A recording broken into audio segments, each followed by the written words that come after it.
I would have to pull a trailer with a caravan for me to stay in. Ooh. Because there was no hotel where you could stay as a black person. Now, when we talk about the importance of representation, just seeing this person that looks like me.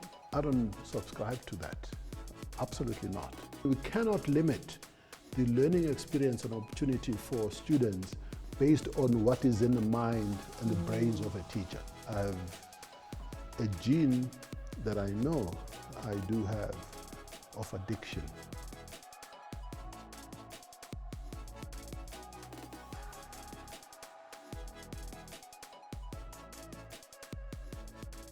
Hello, welcome to our latest episode of Cocktail and Blurbs. I'm your host, Lindiwe Matlali. I am so excited today that I get to speak to a man I have admired almost all my adult life, Mr. Sizwe, soon to be Dr. Sizwe Nxasana. He's been in when you talk about the corporate, black excellence in this country, he's one of the names that just pops up, from leading FirstRand to, as one of the first chartered accountants. He's just amazing. His story is just, I'm just so honored to have you, Nxasana. Thank you so much. My first question for you is, what's your favorite cocktail and why? I'm actually very boring right now because I have a sweet tooth, but at the same time, as you get on with age, you've got to be careful what you take into your mouth, right? True. So I try and control, I have to try and drink a lot of water, actually. So I have to do my 2 to 3 liters of water a day. So as a result, I drink a lot of water and much fewer cocktails in between. But I don't take alcohol, and there's a particular reason, and I can tell a little bit of a story about that. So I don't take alcohol. So I'll take virgin cocktails, and typically, anything like rock shandy or nice cocktails. I'm not particularly fancy about cocktails, but I have a sweet tooth. So I like cakes a lot. Oh. So yes, in fact, even before coming here, I was starting to feel a little bit sick because I had too many biscuits. Yeah. No, we share that because I like chocolate cake. I love chocolates and also lemon creams. I just love cakes. It's bad. I love them. I want to hear more about your story, why you don't take alcohol. I think my family says the reason I like cocktails now with alcohol is because I started drinking late. My first alcoholic drink was when I was 26 years old. And so maybe I'm making up for all these years. I don't know. Yeah. I'm trying to find Jesus turned water into wine. We don't know which one is it. Exactly. So Yeah. Exactly. Yeah. Tell me about your career. I know it's like your story is rich. I think when I was at varsity, you were part of was it the Sizwe Nxasana Kobot or Sizwe Kobot? Yes, you were one of those. I think it was the first chartered accountant firm, black firm in the country. National. A national firm, yes. Yes, because I know when I was at varsity, at some point I wanted to be an accountant, but the accounting didn't love me as much as I did. Yeah. Then I changed. Yeah. So, these days you're going to find me in a classroom. I'm a school teacher. I'm a qualified school teacher. So you could find me teaching grade 2s about money, or teaching grade 10s about accounting or business or entrepreneurship. So that's what I do. I'm a teacher. But I'm also, as you mentioned, I'm doing a PhD in education in Denmark. I just came back this last weekend from Denmark. So it's about how teachers learn, especially if they transition from a traditional learning and teaching environment to a more student-centered approach, which is all about developing skills and competencies of the future of the world of work. So I'm doing a PhD on that topic. So I'm hoping to finish that in 2025.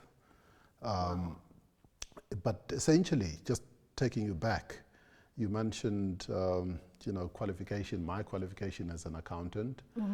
I went to Forte University way back, many, many moons ago. and studied BCom. By the way, Forte, the kids that don't know, Forte at that time was one of the best institutions for, we have all our leaders, they all come from there. That was before you guys. Exactly. So I'm old enough to know that. Yeah, exactly. So yes, so I went to Forte, and then because it was in those deep, dark days of apartheid, you couldn't really qualify as a chartered accountant having gone to Forte. It was not accredited to train you as an accountant. So after university, then went to UNISA when I was working and studying at the same time and so on, and eventually qualified as a chartered accountant. And that's where I'd done a bit of work, obviously working and serving articles in a small Afrikaans accounting firm in Durban. And we're doing a lot of work in the homelands and that kind of thing, because we're not allowed to do any work outside the homelands, actually. Yes. Because no one would actually employ you or give you work, those days. Yeah. It just shows how far we've come. No, we've come a long way.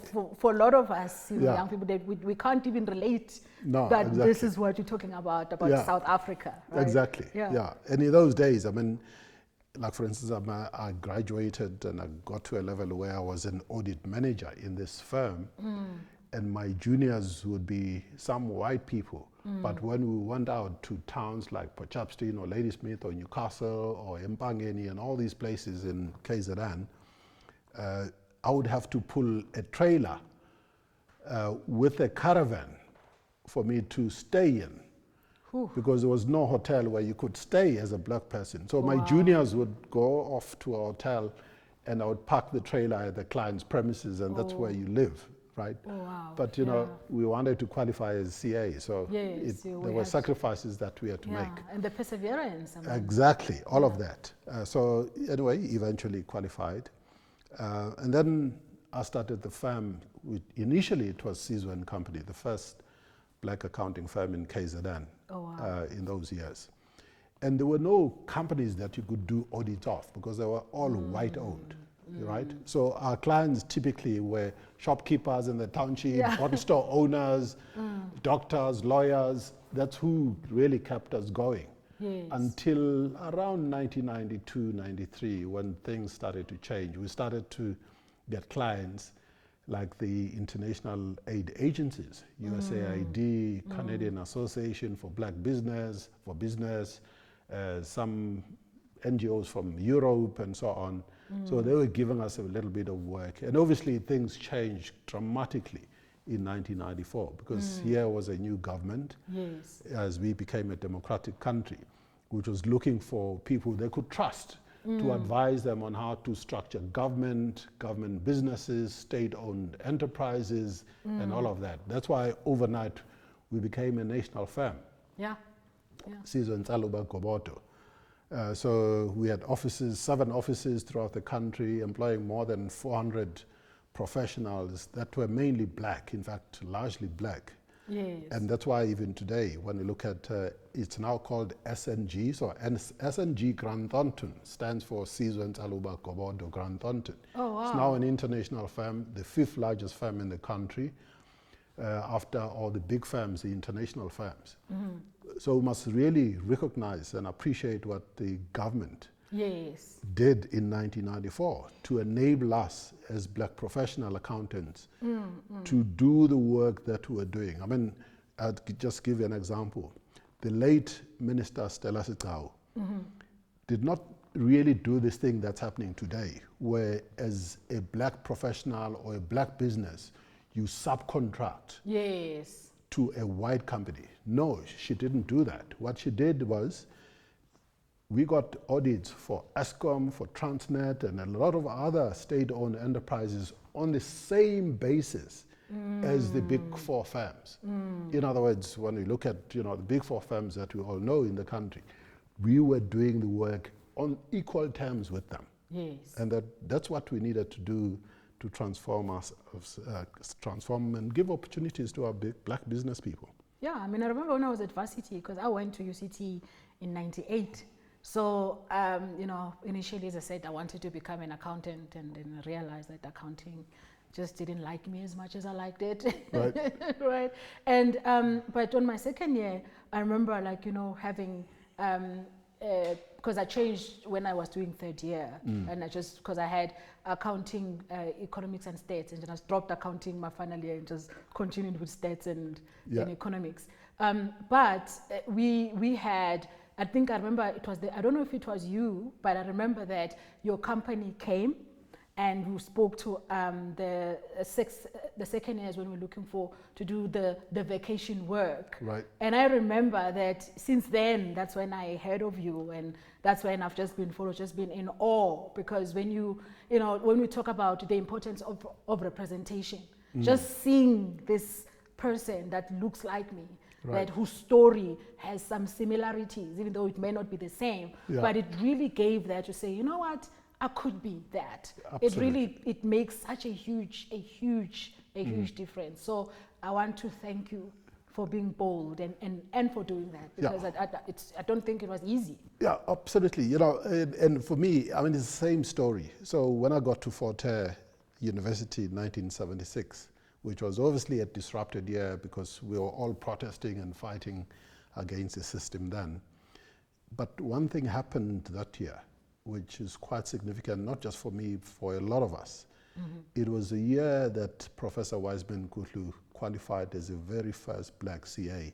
Oh, wow. He was a lecturer at our university. He didn't lecture to us as first years, he lectured to third years and postgraduate students and so on. But we knew, and it became this enigma, because he had been out of prison and so on. We didn't know, how did he even know there was such a profession, because we didn't know anything about it when I went to university and so on. So I'm just relating the same story, that very often you cannot be something you've never seen before. It's really difficult. Some people do, like him. You know, he became something. But probably that when he you had call a never story, seen. he may have the exposure, how he heard of it, because you need to hear from some for you to want it, right? Absolutely, yeah. So that is very important for some of us who are privileged, who end up occupying these positions or qualifying or achieving whatever it is that we're achieving, understanding the important role and responsibilities that we carry for those that follow us. Then from being an entrepreneur and that, built one of the biggest, accounting firm, how did you then move and become a CEO? Right. So, when I was around 28, 29 years old, I sort of decided, and it was born out of a process, what I used to do. Maybe let me go back and let me rewind a little bit. So when I finished matric, I didn't have money to go to university. So I ended up working as a laborer. And then after that, I got a bursary and I was going to be trained as a land surveyor. So you go out and so on. And they gave me this job to train me, to expose me to what land surveying was all about. And they posted me to very deep rural part of KZN, Msinga, to Gela Ferry. So I was staying in a construction camp, in a hut, essentially, because we were building roads and building farms and doing all sorts of things. And it was a lot of fun. I was 17, turning 18 years old. And they taught me how to drive tractors and big machines and all of these things, which was a lot of fun initially. But one thing happened, for starters, it was very hot there. It's in the valley. Secondly, when you clear forests, obviously there are a lot of snakes, and I was really scared of snakes. Okay. So you'd be driving this big tractor and there's a snake dangling, and I was like, no, this is not for me. It's not for me. I have to end up in an air-conditioned office. I didn't know what that meant really. But another thing that I used to do. Not outside. Not outside. Yeah. But one thing that I used to do as a young person, I kept this journal. And I used to write what happens in my life every day, because there was no township, it was rural area, it was in the middle of nowhere, and there was no electricity or anything. And that was actually a very defining moment in my own life, because in this little journal that I kept, I started writing, what do I want for myself? And you can go back to the issue of alcohol. It was one of those decisions that I took there. That I'm not going to take alcohol. There's a reason for it, and I can come back to it. But one of the things that I did as a young person was sort of to have this plan for my life. What do I want for me? And I ended up, it was a very arbitrary thing that every 10 years, I have to learn something new. Wow. Every 10 years, I must not sit in one place. Wow. So having run the firm, and it was exactly 10 years, Oh, wow. it was then time to leave. I mean, the firm was doing really well. We could even afford to have partners meetings and conferences in Sun City. And in fact, we were in Sun City having a partners conference, strategy conference there. And I just decided that I was turning 40 and I'm going to leave the firm. I'm the CEO and the founder, one of the founders of the firm and so on. And I actually told the partners that I'm leaving. And everybody said, wow, what's going on? And I'm like, no guys, it's about me. It's not about any of you. Problems? And the firm is fine, you know, but it's time for me to move on. And that's how I ended up at Telkom. Wow. Wow. So, and I stayed at Telkom for just over 8 years. And then I went to banking. I was in banking for 9 years, in fact, 10 years. Wow. I'm now in education. Wow. So every 10 years, that's why I'm doing a PhD in education now, is part of my 10-year chapter right now. Wow. Wow, that's so inspiring. That's so inspiring. For me, it's not like I don't change because I want to. I change because I get bored quite easily. So after a while, I'm like, oh no, I can't do this anymore. But it's so inspiring. But it also talk about growth, right? Like, how do you define growth? You know, for somebody, I think, who've had the experiences that you've had and the opportunities and the exposure. I mean, as a CEO, we were like the, you know, as a CEO of FirstRand, you were the first black, right? Yes, yeah. Yeah, first of FirstRand, one of the top 4 banking in South Africa. I think, you know, if, I don't know what, in terms of the banks in Africa. But it's the biggest in market capitalization in Africa. You see, I mean, like, how do you define growth? Because from there, for me right now, I would feel like there's nothing I can teach you, right? Because I would feel like with your experience, and you're obviously brilliant because, you know, you turned around Telkom. And, you know, when you were there was, you know, it grew. There was not a lot of drama, right? And also we've seen what happened with FirstRand when you were there, right? So you are you are an achiever. Like, how do you define growth? Do you still find yourself to say, you know what, angikwazi lokhu? Well, to answer that question, we can relate it to the story of what I'm doing right now. I'm doing a PhD, you know, 67 years old. The students that are in my group in Denmark are in their 20s, maybe early 30s if they're a little bit older. And normally, society puts you in a box, and there are certain rules that you are expected to live by. I don't do that. No one can ever put me in a box. And as an example, in corporate, when you turn 60, you have to retire. Yeah, you're out. And then you're out. Yes, you may have maybe accumulated some savings and investments and this, that, and the other. And a lot of people, the general script is that you then go and become a non-executive director until you are 70. And then when you're 70, the rules normally say you can't even do that anymore. You must wait to die, basically. You must wait to die. Lindilanga lakho. Absolutely. That's what the general script is, right? I don't subscribe to that. Absolutely not. I don't subscribe. So when you talk about what is growth, I believe all of us have the ability to grow in all dimensions, because there's growth at home, right? So when I'm a grandfather right now, I'm a husband, I'm an uncle to a lot of people, and I really enjoy, my life is quite binary. It's quite binary. It's either family or work.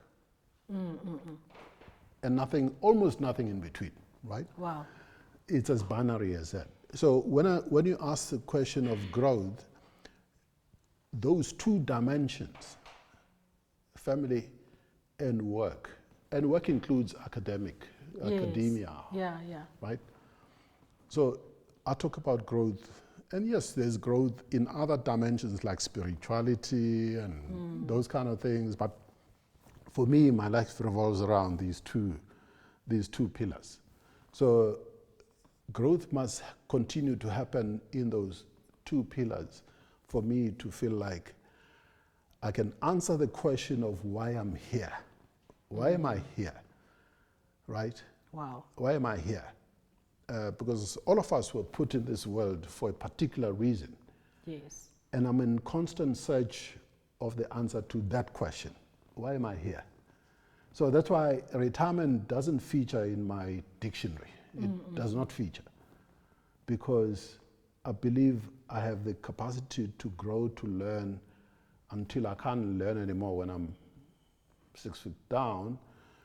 I have the capacity to share my experience until I'm gone with my children, grandchildren, with society. I am here as a very privileged black person. And there's a lot more responsibility that is bestowed on us who are privileged to live a life of purpose for those who are not as privileged as we are. That's why I do what I do. I'm in education right now, and I work with government. I have my own schools with training teachers and all of these things, because that's my passion. I believe education can really have done a lot for me, for my family, and so on. And it can do a lot for our people, especially given the fast-changing pace of the world of work. How do we address that issue? How do we give young people and older people the skills and the competencies to fulfill their lives so they can be better, and in addition, society can be better? Wow. Now you are in education. I mean, I've been like so interested to understand, like in terms of why do you decide to find to be the founder of the Future Nation Schools? Because you could have done something else, like maybe focus on entrepreneurship, I don't know, become a lecturer, why go and teach abantwana 5 years old?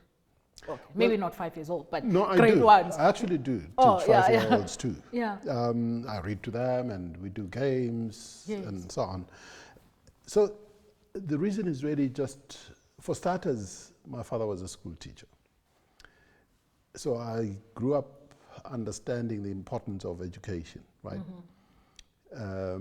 But also, just going back to what I was saying earlier, one of the fundamental root causes of why we have the problems that we have, not just in South Africa, in Africa. We saw protests are going on in Kenya as we speak, as an example, because of unemployment and young people who feel very frustrated. Part of the reason for that is a kind of education that we are giving young people that do not prepare them for this really fast-changing world of work and the world of entrepreneurship, the world of technology, and so on. So I wanted to be part of a solution to that issue. The schools, we follow a problem or project-based learning approach to learning and teaching. So from preschool, our students are solving real, authentic problems. Wow. Problems about water, about electricity, problems about the environment, problems about technology, and all of these things. And therefore, our teachers, when they come to our school, when they get recruited, have to be completely reorientated in terms of the role that they play. Because as a teacher who's been taught in a very traditional kind of way, you cannot impart skills and competencies that you don't have as a teacher yourself, right? Yes. So we have to retrain the teachers to understand that they are as much as learners as the students that they teach. Because when you talk about, for instance, artificial intelligence, there's no way teachers would have known or would have been trained about how to use AI in a classroom. As a co-pilot or as a resource, and how you may generate your lesson plans, how you may teach learners or students how to code, how you may integrate your learning and teaching with technology and devices and all of these things. Essentially, it means they have to learn together with the students, right? And that takes a bit of humility as well. Humility, because some of those kids may learn faster than you. Your belief as a teacher in terms of what you believe your role to be has to change. Yes. Right? Because you can't be this person who believes that you are a fountain of knowledge. Yeah. Because there are so many things that you don't know, and we cannot limit the learning experience and opportunity for students based on what is in the mind and the brains of a teacher. We can't do that. So there's a very different role that a teacher has to play to go and research, and sometimes they're researching with the students, to put problems on the table, to debate those problems, to find solutions to those problems together with the students, to work together with other teachers, to integrate knowledge. Because, for instance, I'm an accounting and business studies teacher or EMS teacher. Very often in my class, I have a maths teacher, I have an English teacher, because maybe we're writing a business plan. Yes. Right? If you write a business plan, I need an English teacher or a languages teacher to say, this is how you write properly. Yeah. I need a maths teacher if we want to produce these t-shirts and I want to price this t-shirt.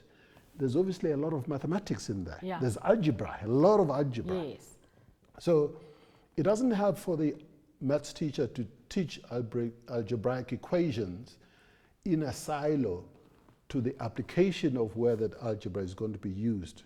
When I'm doing costing, as an example, when I'm doing pricing or markup and doing market research and collecting data, creating graphs and all of these things.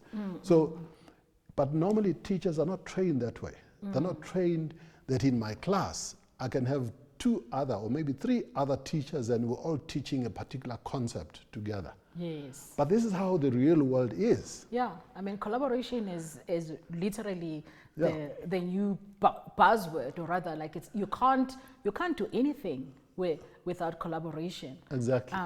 And I mean, when we're talking about what, the EMS, the way we're teaching it, it reminds me, my kids are studying with the Arizona State University high school, right?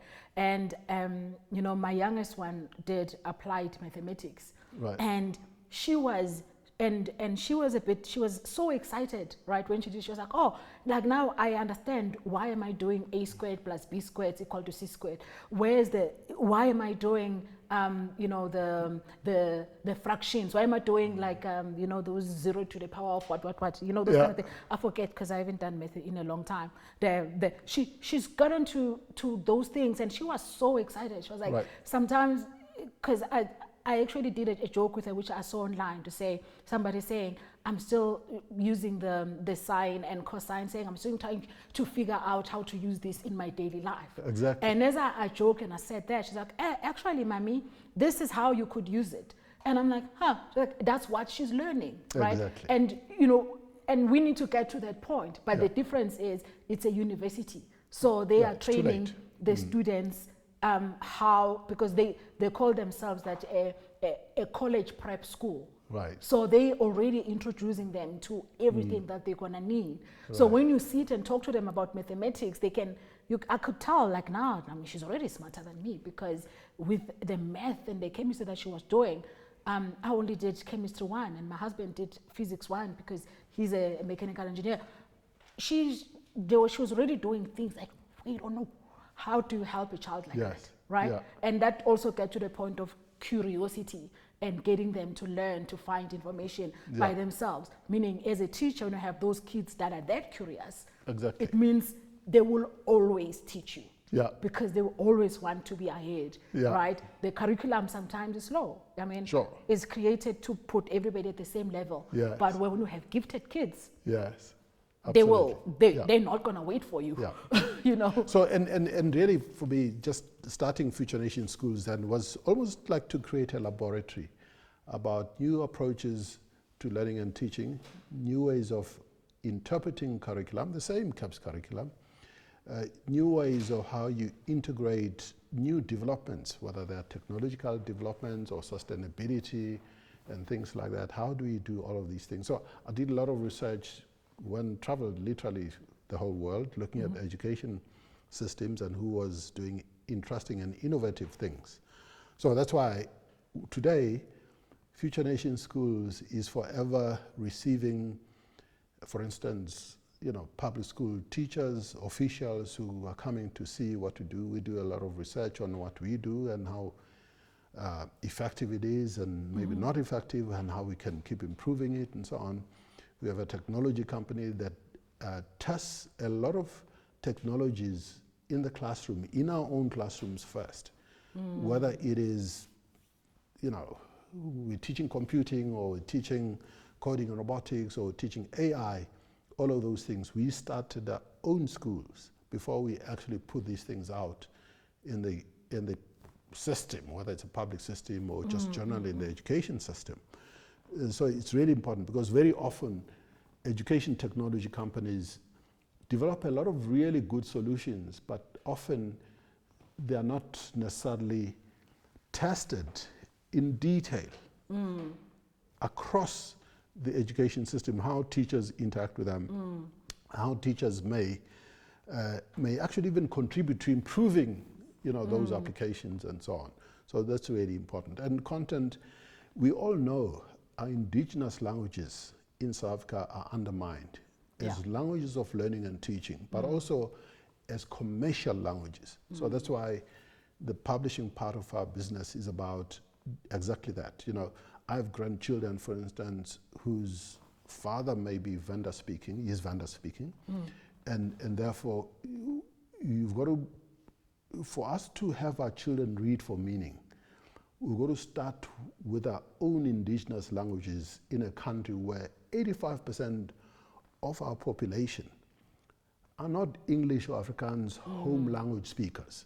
They are all the other languages, Tshivenda, Xitsonga, Sepedi, Sindebele, Sizulu, Xhosa, Sesotho, Setswana, and so on. But we don't have enough content. And those languages, yes, are used in the foundation phase, grade R to 3, as languages of learning and teaching. And then there's transition to English, particularly English, maybe Afrikaans in a few other cases, from grade 4 onwards. And that transition means that you have 85% of the teachers who are not English or Afrikaans home language speakers, teaching to 85% of the children who are not English or Afrikaans home language speakers, with hardly any proper management of the transition from grade 3 to grade 4. So how can our children ever read for meaning? Yeah, just jump, It's almost impossible. Yeah. From where? Yeah. When you haven't built your fundamental knowledge of your own language, to read properly, to do pronunciation properly, to understand abstract concepts properly in your own language before you even transition. So that's why I celebrate the fact that the Department of Basic Education now is talking about mother tongue education in subjects such as mathematics. Yes. Because that's going to now start to address that problem. And it's also going to start addressing the fundamental issue, which Africans addressed many years ago, of having indigenous languages as academic languages, so that there's epistemic value to our languages. Because at the moment, isiZulu and Xhosa, Sepedi, and all of our languages are regarded as having no academic value, no epistemic value, which you all know is a lie, because education happens at home. So what we've done, we've disintermediated and excluded parents from getting involved in the education of their children, because we're now teaching them in English and a little bit of Afrikaans from grade 4 onwards. Yeah. And, And also the pride in our language, right? I mean, growing up, when we speak English, like, oh, no, it was that kind of thing, the pride, as if somehow being good at speaking English is sort of a measure of intelligence, right? Yeah. So that's what colonialization did. Yeah. It killed our culture and our languages, and it made these languages. That's why Africa today is divided into three. It's either you live in English-speaking Africa, or you live in Francophone Africa, or Lusophone Africa. And all those countries who are colonies are taught in those languages. Yeah. So we have this problem in the whole continent. Maybe there are few exceptions in some of the northern African countries and so on, who may teach in their indigenous languages, but the rest of Africa has this problem. Yeah, yeah. No, I mean, this is really amazing. It's been such a great learning experience. I mean, also the passion that we have, because I've got the same passion in education. I love children a lot, and I also feel like sometimes the frustration that I have with sometimes the education system is that it's not sometimes built for the gifted, because I'm passionate about those kids, because they are so smart, but we lose some of them, what the research from MIT called the lost Einsteins. Yes. And how do we really end it is getting them as early as 9 years old. We need to do more of that, because now the face of intellect is not us. Right. It's very difficult. Like when you look at somebody who's intelligent, give me somebody, we call them about Einsteins, you can call them Marx, entrepreneurs, you know what I mean? We don't have the face of excellence that you can say. When you think of black excellence, you can say about Nxasana. Most of the kids now, they don't know as much about you than they should, because these are the people that paved the way, for most of us. And I think that's a problem, where we're not telling our stories as much as we should. Absolutely. When we look at heroes, Yes. And in fact, intelligence is equally distributed in the world. Yeah. Right? It doesn't matter what race, creed, or color you are. When you think of a bell curve, having maybe the most intelligent people on the right-hand side, the average intelligent person sort of in the middle, who are the majority, and maybe people who cognitively need assistance. It's equally distributed in the world. There's no DNA that separates a black person, an Asian person, and a Caucasian person. Intelligence is the same, right? Yeah. It's the same. When we were born, we have the same intelligence. It doesn't matter where you come from. It's then what happens from that point after you're born. What opportunities are you exposed to? What societal structures are you exposed to? Because all of these things, racism is a social construct, right? Colonialism is a social construct. So you have people who colonized us, in Africa and other parts of the world, and created this narrative which is false, that there are certain people who are more intelligent than others. Yeah. There's no such a thing. When it's exposure and opportunity. Exactly. That's the only what it thing, is. That's why, as Africans, we have to do something about it and recognize our value, recognize the value of our cultures, recognize the value of our languages. Because you can imagine, even now, I fight with parents, some parents all the time, say, we want Afrikaans at your schools and so on. I'm like, why? They say, no, well, it's because Afrikaans puts bread on the table. But why can't we have Sizwe put bread on the table? Why are government tenders in our own country with a democratic government issuing tenders in English and Afrikaans only? Right? Yeah. There are a few exceptions, yes, where you may find tenders, for instance, government tenders issued in other, but the majority of them, why is Afrikaans given a preference on government tenders? Why is that? Yeah. In government gazettes, why does that happen? Yeah. Right? Yeah. It's because we haven't given our own languages the value they deserve as commercial languages, as academic languages, right? As well as commercial languages. So that, I can tell you a story. I went and presented at one Afrikaans university, and we were pitching for business in this Afrikaans university. Because our bid was submitted in English, we were shown the door. We had to go and redo it in Afrikaans. So there's a reason why you should learn Afrikaans, right? Yes. But we can do the same with Sepedi and Tonga and Sevenda and so on. Yeah. There's no reason why you can't do it. We need to put that importance that we, because I think the problem is that we don't take ourselves that seriously. Because you may find that our culture, we could, as long as I started as something, it's Ndebele, is nothing. But if somebody from outside or Louis Vuitton will take the Sitsonga skirt, so all of a sudden the value has improved because a European decided to expropriate. And then we start feeling like, oh my God, this is good. And I think it's still, I think it's going to take a while, but I think the more we start, the education of our kids is very important. Yes. Like in terms of, especially when they are young, starting to instill the right values in them. Yes. So my question for you spoke about something that was really important that when we talk about, you said that you have your pillars, work and then family. So I will ask you, how do you spend your quality time? So when Ubaba Sizwe ahleli ekhaya, what do you do? Like, how do you relax?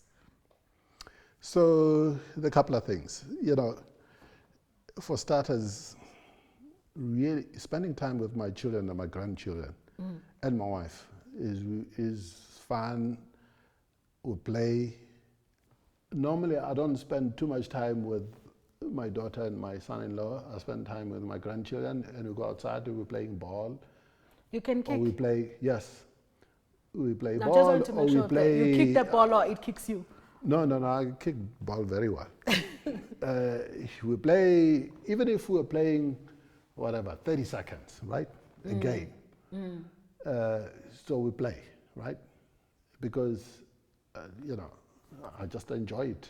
Yes. And it's fun, we do it together. You know what I'm saying? We play and so on, and we talk and so on.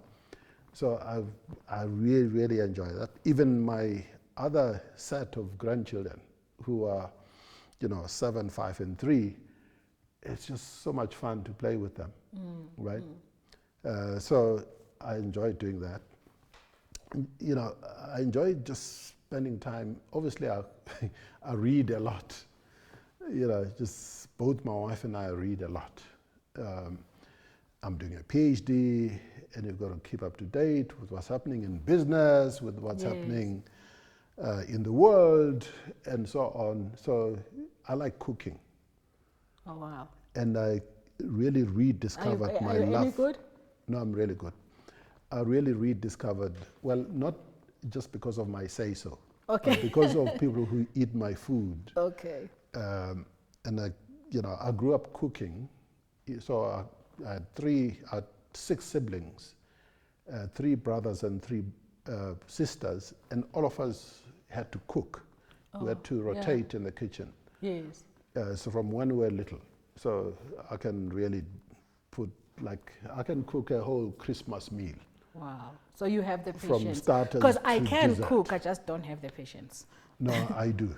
No, when I've set my mind to it, I really do it. So I can cook really well. I don't know how to bake.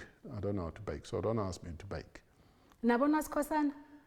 No. You know the typical lawa asemgqabeni amaqanda neshukela neflour ne-baking powder? No, baking is a science.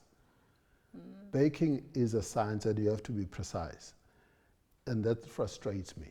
Whereas cooking, I can start off, maybe I'm cooking, I don't know, whatever, a stew, and it ends up being a curry. Yeah. You know what I'm saying? Because I don't know, I try this and I try that, and sometimes I have a mind bulb to do something else, and I can try it. You can't do that with baking. Yeah, no. You cannot do that with baking. Yeah, my because first you've got to be precise. At baking a chocolate cake, my son was about 3, and then I baked the cake. So I've been busy. The chocolate, the icing. The boy just came and says, "Mommy, what is this?" I was like, "Aibo." He could not tell, but it's a cake. That was the end for me. It was like, okay, no, baking just go buy it. Exactly. So I love cooking. I love cars too. So I love cars.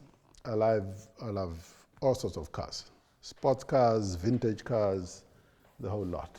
I love cars. Do you collect them? I do. Wow, that's amazing. No, thank you so much for your time and for this opportunity. And one last question. You must look at your camera. What would you tell the young people that will be watching and listening to this? If you were to give them one advice to say, this is what you need to do for you to be successful, irrespective of what career or what you're doing, what would you say?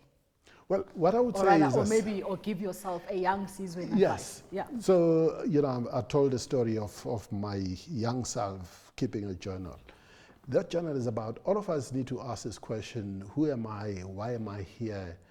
And understand that our future, yes, of course, we depend on others to help us along the way, but a lot of it depends on what we ourselves do. The decisions that we take, who do we associate with, how do we keep going, even when the tough gets going. In other words, you're trying to knock at doors and doors are closed in your face. Just keep knocking, just keep going. Some doors will open for you. So don't give up, because it is all really in your hands, and you've just got to keep telling yourself that you matter. Tell yourself that you can do it, because indeed you can actually do it. And one day, doors will open, things will happen for you that you sometimes never even dreamt of. And because why? Because you were persistent. You just kept going. And all of us have the capacity to learn new things, to learn new skills and competencies, and it is up to you to just go finding them. Don't wait for things to happen to you. In other words, uyithola kanjani uhlele ekhoneni. Thank you. Wow. So, my final question, I ask this to all of my guests. If you were to create your own cocktail, what would be in it, and what would it be called, and why? That's a very difficult question, to be honest, because it needs a bit of creativity. But perhaps just a couple of thoughts. This concept of turning lemons into orange, into a wonderful juice, is a concept. For starters, lemon, I think, gives a little bit of freshness with it and so on. As I indicated earlier, I don't drink alcohol because I have a gene that I know I do have of addiction. My father was an alcoholic, and I have a lot of traits and characteristics that are very similar to my father. When I do something, I do it really like over the top, right? So I wouldn't be able to help myself. So that's why if I had to do a cocktail, for starters, it wouldn't have alcohol, so it would be a little bit boring, but it would have a little bit of... Very nice virgin one. Yeah, it would have a little bit of lemon. It would, have, what ingredients? I'm just trying to think. Lemon for me is a very good base for anything that you can add. Then maybe you can put a bit of, I don't know, whatever ingredients you put in a cocktail. And just make it nice. Just like this is really, really beautiful. I don't know what they put in here, but it's really beautiful. I don't know either. My son makes the cocktails. No, thank you so much, and it's been such an honor, and I can't thank you enough for making this time, and I know how busy you are, so thank you for honoring me and honoring my audience. Thank you. Thanks a lot. Thanks for inviting me.